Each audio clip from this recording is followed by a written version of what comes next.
నా 25 ఏళ్ల రాజకీయ ప్రస్థానం తెలంగాణ ప్రజల ముందు ఒక తెరిచిన పుస్తకం లాంటిది.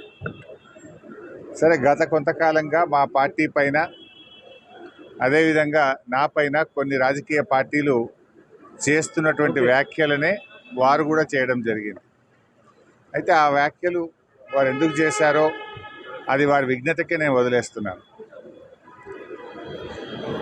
కేసీఆర్ గారి నాయకత్వంలో గత 2.5 దశాబ్దాల కాలంగా ఒక క్రమశిక్షణ కలిగిన కార్యకర్తగా రాష్ట్ర సాధనలో, రాష్ట్ర అభివృద్ధిలో నేను చూపిన నిబద్ధత, నా పాత్ర అందరికీ తెలిసినటువంటిదే. ఈరోజు రాష్ట్రంలో ఎరువులు దొరకక ఒకవైపు రైతులు గోసపడతా ఉన్నారు, మరొక వైపు వరద ప్రాంతాల ప్రజలు అనేక ఇబ్బందుల్లో ఉన్నారు. కేసీఆర్ గారు దశాబ్ద కాలం ఎంతో కష్టపడి నిర్మించిన వ్యవస్థలను, ఒక్కొక్క వ్యవస్థను ఉద్దేశపూర్వకంగా ఈనాడు రేవంత్ రెడ్డి గారి ప్రభుత్వం కూల్చేటువంటి ప్రయత్నం చేస్తూ ఉంది.